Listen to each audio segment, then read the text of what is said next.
We are getting a spring sneak peek with temperatures in the 70s today for highs, going back down to the 60s tomorrow, and the 70s will be here again Friday and several days as we go into the first week of February. I'll have all the details on that, plus a look at our rain chance on Friday coming up. Right now on News Channel 6 at 10, a Lincoln County Commissioner facing charges. We'll have the latest on the investigation. Also ahead, South Carolina's governor announcing his plans and goals for this legislative session. The State of the State address as your News at 10 starts now. Live from Television Park, this is WJBF News Channel 6 at 10 on MeTV. Hello everybody, I'm Brad Means. We do thank you for joining us where there is a situation unfolding in our nation's capital currently at Ronald Reagan Washington National Airport. The airport is closed because of an incident involving a regional jet and apparently a helicopter. Reports just coming in. This is very early in this situation up in D.C., but a regional jet crashed into the Potomac River. It's PSA Airlines. It's similar to the size airplanes that we use here out of Augusta just for reference purposes, but this is PSA Airlines. Early reports indicate that jet crashed into a helicopter, sending the plane into the Potomac. ABC News reporting multiple injuries at this point. We'll get more information on that certainly in the coming moments and throughout the overnight as this investigation unfolds. Plane crash at our nation's capital, and Reagan National Airport closed for inbound and outbound flights while investigators get to work on this. More information if it comes in during this 10 o'clock newscast, and then of course over on News Channel 6 at 11 o'clock and all the time on our website and social media platforms. Back to local news where a suspect is in custody in a local murder case. At 5:20, 44-year-old Sean Walker was found in a home on Watkins Street and taken into custody with the help of the Southeastern U.S. Marshals Fugitive Task Force, along with the Richmond County Sheriff's Office deputies and SWAT team. Walker wanted for the murder of Shaniqua LaFavor. It was back in May of 2023 that deputies found her at a home on East Taylor Street. She'd been shot and killed, 2 other victims injured. Well, that investigation led to warrants for Walker's arrest on several charges, and now he is in custody. Also, a Richmond County murder suspect in jail after a pursuit that went into Columbia County. It was unfolding this afternoon as deputies served a warrant, they tried to at least, for 18-year-old Tracy Martin for the murder of 54-year-old R.G. Jones. That shooting happened on Ellis Street back in July, but when deputies got there today to serve the warrant, they say Martin got in a car with another man driving and took off. They chased him into Columbia County. That car crashed into another car head-on at Washington Road and Bobby Jones Expressway. Deputies arrested Martin and took him to jail. They say the driver is going to face charges in Columbia County. An arrest made in Aiken County in a murder case. Today, deputies arrested 32-year-old Dante Breland in the death of 25-year-old Nyasia Dowling. Dowling found shot to death at the American Hearth Inn. That's on Richland Avenue last Monday. Breland has been charged with murder. A Lincoln County commissioner and business owner under investigation. The GBI confirming agents arrested Cooper Client yesterday. Client, the well-known owner of the Augusta Telephone Company, he's a county commissioner, been there for more than 15 years, been under investigation by the GBI since last September. He is out on bond tonight. Graham Lee has more. I find it very hard to believe. Yeah. I mean, that's how well known that I've known him throughout the years. Now I'm talking many years. I find that very hard to believe. Jim Reese says he's lived 2 doors down from Client for more than 2 decades. I would say probably just like family. He's always been a super nice guy, super upstanding fellow. The GBI says Client surrendered Tuesday night after a grand jury indicted him on 2 counts of child molestation. Walker Norman is chairman of the Board of Commissioners. So Cooper Clyde's 78 years old, and he's had a reputation, a good reputation, for 78 years. And I've had multiple calls, lots of calls, from not only Lincoln, but the surrounding counties, and they're all shocked. Norman also also says the charges couldn't come at a worse time. Longtime Commissioner Larry Collins died just 2 weeks ago after serving on the board for more than 20 years. It's a blow to lose 38 years worth of experience on a county commission. I don't care where you are. Now we have two commissioners. Commissioner Henderson it's started his 7th year in January, and Commissioner Stankersley started his 5th year in January. So you got two commissioners that could be gone that's got more experience than the other two commissioners combined. I'm going to support Commissioner Clyde until he either tells me that he had made a bad mistake or until he's convicted of the crime. Graham Lee tonight. Clyde is still on the commission representing District 3 in Lincoln County as this case continues. It is time now for a first check on our weather. Jenna is standing by with that, and I tell you what, beautiful day today, and looks like more to come. Yeah, it was nice and mild today. Finally back into the 60s and even 70s in some places. So Augusta Bushfield got to 72 degrees, and that puts us 35 degrees warmer than it was just a week ago when we were struggling to even get to the 40-degree mark. So definitely a change in seasons this week. It is feeling like spring, but keep in mind it's still winter for a while longer. So we could definitely see another cool down eventually. But in the meantime, enjoy these warmer temperatures. It's still chilly in the mornings with lows in the 30s and 40s. This morning we were 6 degrees above average though at 42. And then of course our high of 72 put us 12 degrees above average. Our Terry Lambert Hyundai Skyview cam looking good here in Waynesboro. A dry and mostly clear night. We're still sitting in the 50s, 55 in Augusta, 53 in Thompson. Millen, you're at 52. Bamberg checking in at 56 this evening. 50 in Wrightsville and upper 40s now in Sandersville. The winds were pretty breezy today. We had the highest wind gusts in Augusta Bushfield at 33 miles per hour. Now the winds are still coming in from the west, but they are lighter, only up to around 9 miles per hour sustained. Gusts are up to around 19 now in Aiken, 18 in Saluda, 15 in Edgefield.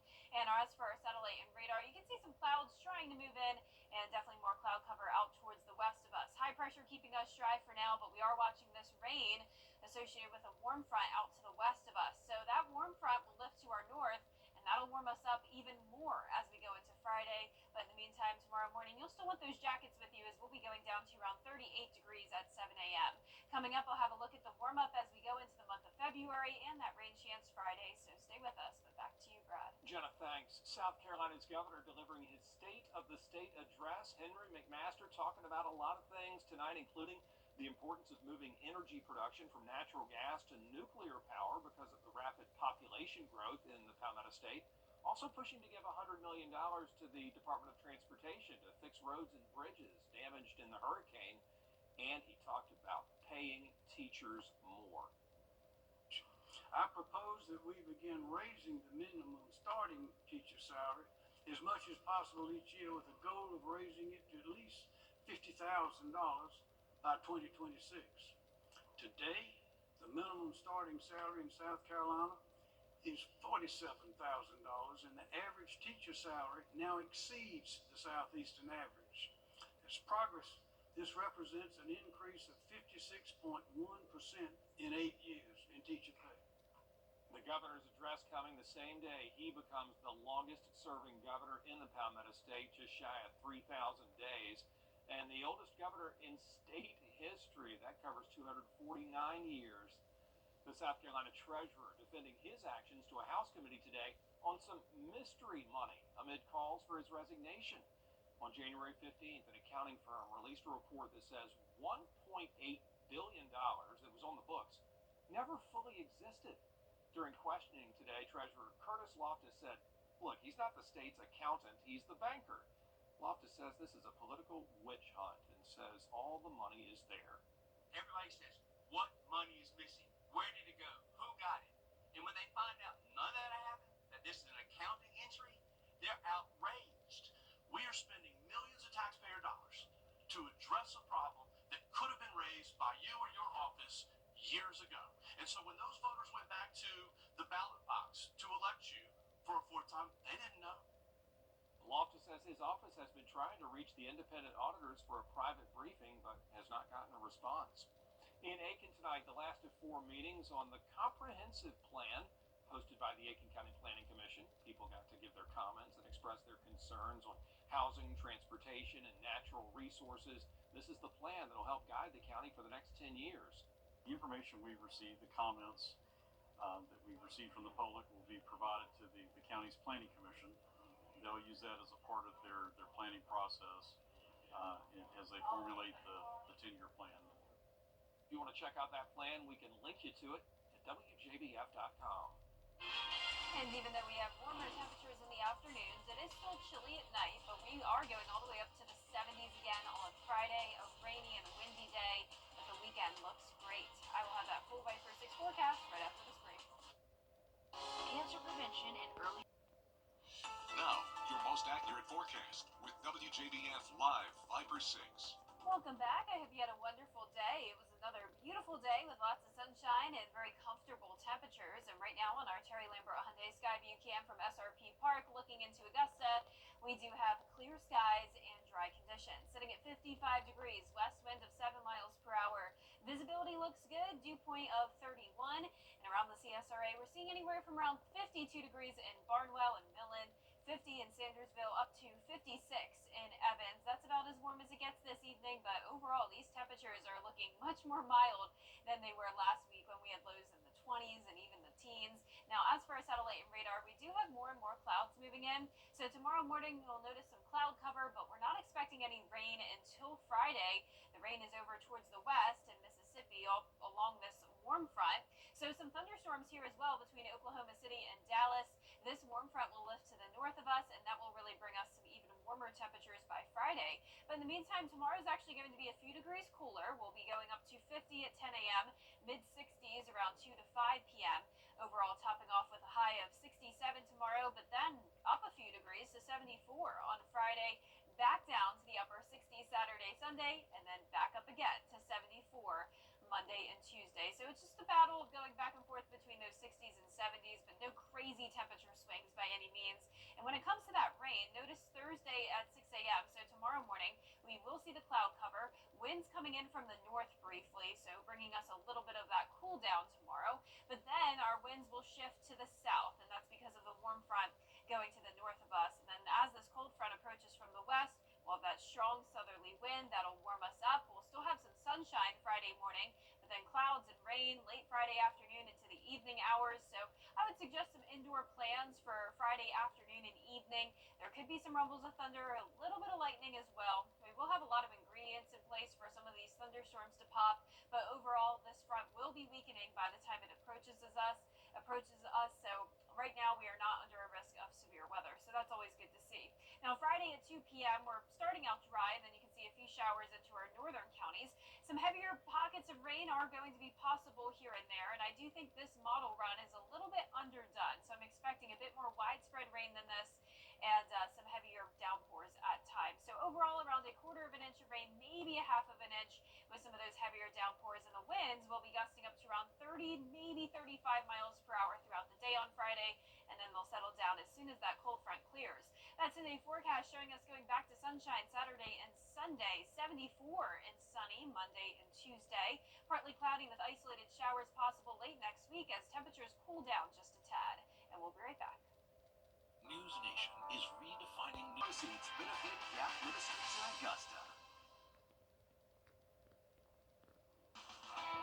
Now, WJBF sports coverage you can count on. The Aiken Hornets hosted the South Aiken T-Birds in a girls and boys doubleheader basketball game, but that was not the only exciting factor at the gym. Aiken head coach football head coach Steve Hibbets was in attendance. He was introduced after the girls basketball game and before the start of the boys game. In addition to a back and forth matchup, the gym was also packed with cheering students and fans, but the football team, they have only really just won 2 games since 2021, but Coach Hibbett says that is in the past. He is looking forward to leading his new Aiken squad next season while also pumping up the student section in the process. This whole town, these students, they're all ready to win. They're ready to get after it. They're excited. This whole town is just ready to take it back to the way Aiken used to be. And I can't wait to be a part of it. And say hello to Nissan Houston from Cross Creek High School. The senior football star for the Razorbacks is our Scholar Athlete of the Week. an AB honor roll student since his sophomore year. Houston holds a 3.29 GPA and will sign a college football scholarship offer next week. The 6'2", 240-pounder holds Richmond County's quarterback sacks record with 16 and a half since his junior year. He's the first Razorback to receive a Division I football scholarship offer since Markel Ware in 2020. But when Houston first showed up on the Cross Creek campus, both his mom and coaches will tell you he didn't look like much of a football specimen, which means he had to put in a ton of work. He did not begin playing sports until his 7th grade year of middle school, and that was his first time playing football, picking up a ball, but he had the speed, and the speed was the first things that the coaches captured as well. By 9th grade, it was track and field, and then again, that speed took him, and I guess he got a hold of football. He knew what he wanted. I seen his freshman year. After his freshman year, after to the program of his sophomore year, he came in and said, Coach, I want to get bigger. You know, I'm already getting my grades right. What do I do? I said, the weight room, let's go. He was working out constantly. You know, he was eating right for one thing. He was eating right. You know, he was eating right, working out. Like I said, Coach Horn, like I said, before he even got here, you know, we didn't really have that structure here. But when he did get here, you know, he would pop up in our classrooms, check on our teachers, ask our teachers, you know, how's this student doing? They see he's a football player, you know, and he'll pull us out the classroom and jack us up if you need to. You know, he's that father structure that you know, I feel like the whole Cross Creek football team needed. Houston will choose his college at a signing ceremony at Cross Creek on Wednesday, so big congrats to him. And in college hoops, the Augusta men's and women's basketball programs hosted Georgia College and State, all while raising money for cancer awareness. Dimitri Gardner starting the night out just 13 points shy of 1,000 for his career, and here he is early on hitting the mid-range jumper, and now it's Elias Paulson from deep three-point range there. Then it's John St. Germain finding space down the lane to the bucket and the foul. The good old-fashioned way three-point play. Everyone getting in on the act here. TJ Baker from behind the arc. And then late in the half, the moment you've been waiting for, Gardner for three to make it his 1,000 points for his career. That's it for sports. We'll be back. Tom or call 803-641-3305.